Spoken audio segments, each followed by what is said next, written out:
నమస్తే. శ్రీ గురుభ్యో నమః. ఆదిత్యాయ చ సోమాయ మంగళాయ బుధాయ గురు శుక్ర శనిభ్యే రాహవే కేతవే నమః. వాగార్థవేవ సంపృక్తో వాగార్థ ప్రతిపత్తే జగతపితరౌ వందే పార్వతీ పరమేశ్వరౌ. ప్రతి మాసంలాగానే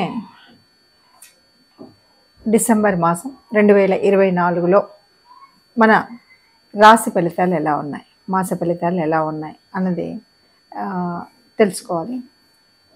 రాశి ఫలితాలు, మాస ఫలితాలు మాసం చెప్పుకున్నప్పటికీ, పక్షం చెప్పుకున్నప్పటికీ మారేటువంటి గ్రహాల గమనాన్ని బట్టి కొంత తేడా అయితే ఉంటుంది. ఎందుకంటే నిన్న మొన్నటి వరకు ఉన్నటువంటి వక్రతగతిలో ఉన్నటువంటి గ్రహాలు వక్రాన్ని వదలొచ్చు, కొత్త గ్రహాలు వక్రంలోకి వెళ్ళొచ్చు. ఇలా రకరకాలైనటువంటి మార్పులు గ్రహ గమనంలో ఉంటాయి.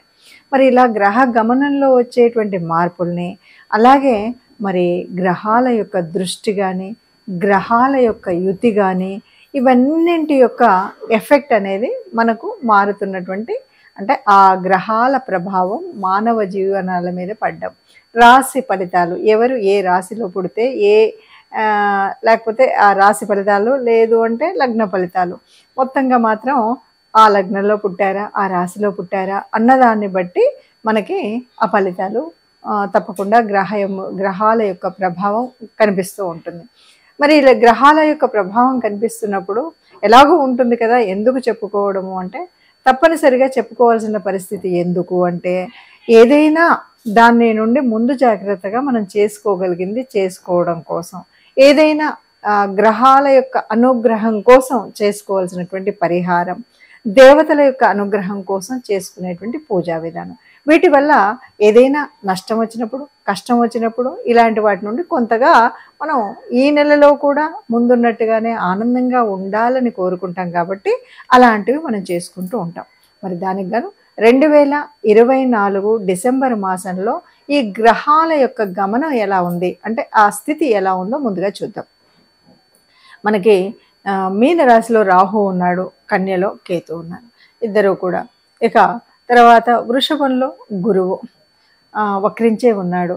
తర్వాత కర్కాటకంలో కుజుడు వక్రించి ఉన్నాడు. ఇక మనకి వృశ్చిక రాశిలో రవి ఉన్నాడు. తర్వాత రవితో పాటు బుధుడు వక్రించి ఉన్నటువంటి స్థితి. అయితే ఈ వక్రగతి 16వ తారీఖు అయితే పోతుంది. తర్వాత రవి 16 నుండి మళ్ళీ రాశి మారుతున్నాడు, ధనుసులోకి వస్తాడు. ఇక మరి తర్వాత శని కుంభంలో వక్రత్యాగం వదిలినటువంటి స్థితి. ఈ స్థితిలో అంటే ఈ రకంగా గ్రహాలు ఉన్నప్పుడు మరి ఒక్కొక్క రాశి మీద ఎలాంటి ఫలితాలు ఉన్నాయి అంటే 12 రాశులు ఒక్కొక్కటి కనుక చూసుకున్నట్టయితే ఏ రాశి వారికి ఎలాంటి ఫలితాలు వస్తాయి, ఎలాంటి పరిహారాలు చేసుకోవాలి అన్న విషయాన్ని చూద్దాం. ఇప్పుడు వృషభ రాశి వారికి రాశిలోనే గురువు వక్రించి ఉన్నాడు. సో ఇప్పుడు ఇది కొంతకాలంగా మనం చూస్తున్నది ఎలా ఉందో అలాంటి స్థితే ఉంటుంది. ఏమి కొత్తగా అయినటువంటి మార్పులు చేర్పులు అయితే ఉండవు. అయితే ఒక్క విషయంలో మనం బాగా ఆనందించాల్సినటువంటి విషయం ఏమిటంటే 3వ స్థానంలో కుజుడు ఉన్నాడు. ఈ కుజుడు 3వ స్థానం అంటే కొంచెం సోదర స్థానం. ఇప్పటి వరకు కుటుంబంలో ఎక్కడో దూరంగా విచ్ఛిన్నమయ్యో దూరంగా ఉండిపోయినటువంటి కుటుంబ సభ్యులు కలవడం కానీ, కుటుంబానికి సంబంధించినటువంటి అభివృద్ధికరమైనటువంటి పనులు చేయడం కానీ మాత్రం ఈ రాశివారు చక్కగా, అంటే ఏదైనా సరే మా పెద్దల నాటిల్లు మళ్ళీ బాగు చేయిద్దాం అనుకుంటారు, లేకపోతే మా పెద్దలందరూ కట్టించినటువంటి దేవాలయం బాగు చేయిద్దాం అనుకుంటారు. అలాగే పెద్దలకు సంబంధించినటువంటి వాటి పునరుద్ధరణే కాకుండా ఇప్పటి వరకు ఎక్కడో దూరంగా ఉన్నటువంటి వారందరూ కలిసి ఒక చక్కనైనటువంటి కుటుంబాన్ని వృద్ధి చేసుకున్నటువంటి వాళ్ళుగా కనిపిస్తారు. అట్లాగే వ్యాపారం దగ్గరికి వచ్చేసరికి వ్యాపారం బాగా వృద్ధి చెందుతుంది. ఇక పంచమంలో కేతు ఉన్నాడు కాబట్టి ఇక్కడ చాలా వరకు ఎలాంటి పరిస్థితి అంటే దేవతా పూజలకు మనం అందరం వెళ్ళడము, లేకపోతే మనమే పూజలు చేయడం, తీర్థయాత్రలకు వెళ్ళడం, ఇలాంటివన్నీ బాగా కనిపిస్తాయి. ఇక 10లో శని ఉంది. ఎవరికైనా ఉద్యోగం వచ్చినప్పుడు కూడా ఆ ఉద్యోగాలు ప్రయత్నం చేస్తున్న వాళ్ళైనా సరే, ఎలాంటి ఉద్యోగాలంటే ఏదైనా సరే ఒక ముందు అంటే ఫ్రంట్ దాంట్లో ఉండేటువంటి జాబ్. శని అంటేనే కొంత క్లీనింగ్, ఇలాంటివి మున్సిపల్లో జాబులు వస్తుంటాయి చూడండి, వాళ్ళకి చక్కటి అవకాశం. అలాగే ఏవైనా సరే క్లీనింగ్ వర్క్స్ అంటే మనం ఏం చెప్తాము, కొంతమంది ఈ బొగ్గుకు సంబంధించినటువంటి వ్యాపారస్తులు ఉంటారు, ఆ పనిలో కూడా ఉంటుంది. ఇనుముకు సంబంధించినటువంటి వ్యాపారాలు ఉంటాయి, వాటిలో కూడా అంటే వాటిలో ఉద్యోగాలు, ఇప్పుడు వ్యాపారానికి సంబంధించింది కాకుండా వృత్తి వ్యాపారాలు కాబట్టి 10వ స్థానంలో ఉంటే వీరి యొక్క జీవనోపాధానికి ఆ రకమైనటువంటి అంటే బొగ్గు గనుల్లో పనిచేసే వాళ్ళకి ఉద్యోగాలు వస్తాయి. ఐరన్ ఇనుప సామాను అమ్ముకునేది కూడా అందులోకే వస్తుంది. ఈ రకంగా ఉంటుంది. 11లో మనకు విదేశీ సంబంధమైనటువంటి ఏదైనా డబ్బు రావాల్సింది.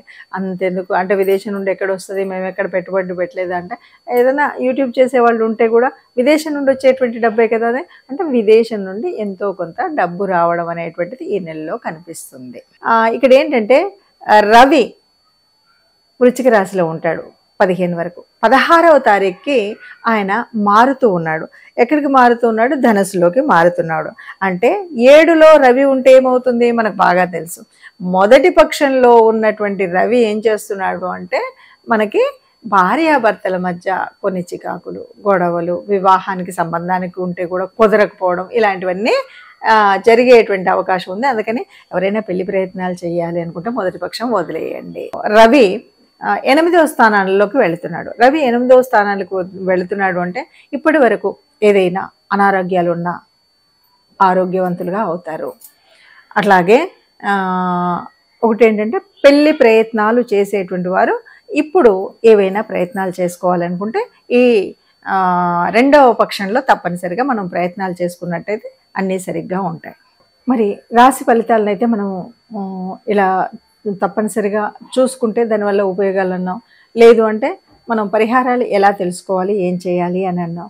ఏది ఏమైనా సరే మొత్తంగా ఏమిటి అంటే గ్రహాల యొక్క గమనం అనేటువంటిది మన పూర్వజన్మలో ఉన్నటువంటి ఫలితాల మూలంగానే మనకు జన్మజాతకంలో అయితే గ్రహాలు పడతాయి. కానీ మారుతున్నటువంటి ఈ గోచార రీత్యా మారుతూ ఉన్నప్పుడు ఒక్కొక్కసారి అంటే జన్మజాతకంలో ఉన్నటువంటి వాటికి అందులో అవి ఏవి యోగిస్తున్నాయి, ఏవి యోగించట్లేదు, ఏ దశ నడుస్తుంది, ఏ దశ అనుకూలత ఉంది, ఏ దశ అననుకూలంగా ఉంది అన్న విషయాలు మనకు తెలియదు. కాబట్టి వీటి గురించి కొంతైనా అవగాహన ఉండాలి. అంటే మీరు ఆస్ట్రాలజీ చేసిన వాళ్ళు కాకపోయినా మన జన్మచక్రాన్ని అయితే చూసుకోగలుగుతారు చాలామంది. జన్మచక్రం చూసుకున్నప్పుడు ఏ రాశి వాళ్ళకి ఏ రాశి మనది, ఏ రాశి వాళ్ళకి సరిగ్గా ఉంది లేదు, అలాగే మనకు యోగించే గ్రహాలేంటి, యోగించని గ్రహాలేంటి అన్నది మనకు తెలుస్తుంది. అలా తెలియని వారు ఎవరైనా ఉంటే మీకు నచ్చినటువంటి, మీకు తెలిసినటువంటి జ్యోతిష్యులు ఉంటారు కాబట్టి వాళ్ళ దగ్గరికి వెళితే మీ గ్రహరీత్యా మొత్తంగా జీవితం యొక్క పూర్తి పరిస్థితిని మనకు ఈ కుండల్లో చూపెడతారు. అదే కాకుండా మనకు ప్రత్యేకించినటువంటి ఏవైనా ఉన్నా మనం తీర్చుకోవడానికి ఉంటుంది.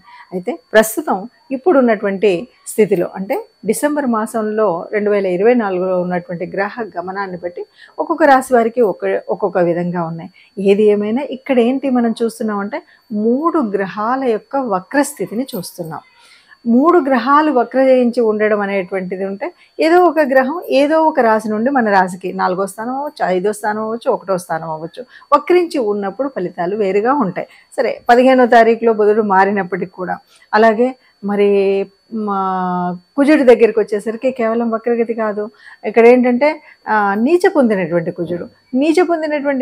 కుజుడు అంటే దానివల్ల కూడా ఫలితాలు వేరుగా ఉంటాయి. ఇలా అన్నీ ఉన్నప్పుడు తప్పనిసరిగా అన్నింటికీ ఒక ఉపచారంగా తీసుకుంటే కనుక తప్పనిసరిగా మనం చేయాల్సింది ఏంటంటే నవగ్రహ మండపానికి వెళ్ళడం. ఎందుకంటే ఒక కుజుడు అవ్వచ్చు, ఎవరైనా ఉండవచ్చు, మనకి ఏ రాశి ఏంటో మనకు తెలియకపోవచ్చు. అందువల్ల వీలు చూసుకొని వారానికి ఒక్కసారైనా నవగ్రహ మండపానికి వెళ్ళడం, నవగ్రహ ఆరాధన అంటే మనకు తెలిసినటువంటి ఆ 9 గ్రహాలకి వాటికి ఉన్నటువంటి స్తోత్రాన్ని ఒకసారి చదువుకోవడం. ఇంతకు మించి మనం పెద్దగా చేయక్కర్లేదు. నవగ్రహ ప్రదక్షిణ, నవగ్రహ స్తోత్రాల్ని చదువుకోవడం వీలైతే. ఎందుకంటే ఏ పరిస్థితి అయినా మనకి ఎట్లా అంటే మనకు ముందున్నటువంటి దానం, ధర్మం వీటి మీదనే మన ఆధారపడి ఉంటుంది. అంతేకాదు మనం ఏ విషయం చేసినా ధర్మార్థ కామ మోక్షాలు అంటూ ఉంటారు భారతీయతలో. ఈ ధర్మము, అర్థము అనేటువంటిది అర్థాన్ని ధర్మబద్ధంగా కనుక మనము సంపాదించినా, ఖర్చు పెట్టినా చేసినట్టయితే ఈ మిగతా దోషాలన్నీ కూడా పోతాయి. కాబట్టి ధర్మబద్ధమైనటువంటి కార్యక్రమాలు చేయడం, అలాగే సర్వదేవతారూపమైనటువంటి ఆ గోమాతని దర్శించడం, గోమాతకి దర్శించడం కంటే కూడా గ్రాసం పెట్టడం అనేటువంటిది మరీ ముఖ్యమైనటువంటిది. అందువల్ల గోమాత గ్రాసం పెడతారా, మనకు సర్వ అలంకారభూతుడైనటువంటి, ఎప్పుడు కూడా ఎవరికి ఏ కష్టం వచ్చినా నేనున్నాను అంటూ చెప్పేటువంటి బోలాశంకరుడు. అందుకని ఈశ్వర అభిషేకం అని కూడా అంటారు. వీటిలలో ఏది మీకు నచ్చితే అది చేయండి. ఈశ్వరుడి యొక్క అభిషేకం చేస్తారా? నవగ్రహ మండపానికి వెళ్తారా? ఆ గోశాలకు వెళ్ళి గోగ్రాసం మనం ఇస్తామా?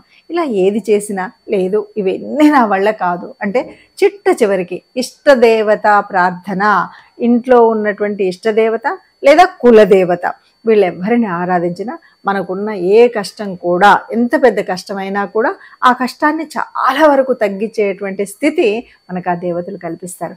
కాబట్టి అందరం సుఖంగా ఉండాలి అని మనం కోరుకుంటాం. సర్వే జనా సుఖినో భవంతు అని మనం ఒక మంగళాశాసనం, అలాంటి దాంట్లో అందరూ సుఖంగా ఉండాలి, అందులో మనం ఉండాలని కోరుకుంటూ నమస్తే.